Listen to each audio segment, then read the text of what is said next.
Hello bachcho, let's read this question. So here in this question, a comprehension is given.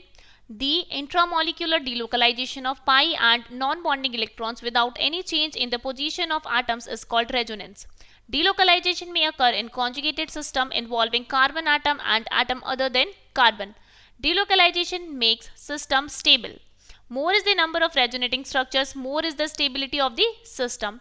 A conjugated structure is least stable when a higher electronegative atom has positive charge and when identical charges are present on adjacent atoms.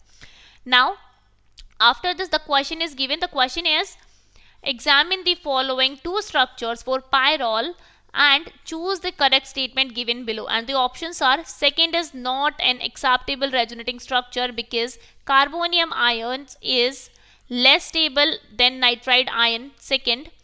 Second is not acceptable resonating structure because there is charge separation. Second is not acceptable resonating structure because nitrogen has 10 valence electrons. And D is second is an acceptable resonating structure.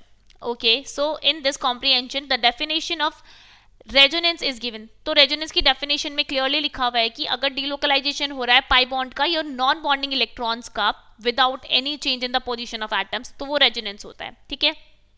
और उसकी stability के बारे में बात कर रहे हैं हम. तो स्टेबिलिटी क्या होती है कि डीलोकलाइजेशन होना चाहिए. तो डीलोकलाइजेशन ज़्यादा स्टेबल कब होगा? जब ज़्यादा नंबर ऑफ रेजोनेटिंग स्ट्रक्चर्स होंगे तो रेजोनेंस ज़्यादा होता है. उसके अलावा स्टेबिलिटी के क्राइटेरियाज हैं.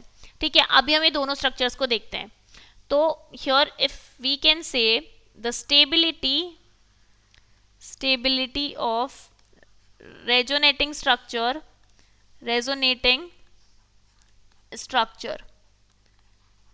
so here it is our key concept. तो सबसे पहले तो हम देखते हैं कि जो न्यूट्रल होता है ना, न्यूट्रल स्ट्रक्चर होती है वो ज़्यादा स्टेबल होती है as compare to charged one, charged resonating structure, as compared to charged resonating structure. और उसके अलावा ऑक्टेट कंप्लीट होना चाहिए. Octet of atoms should be complete.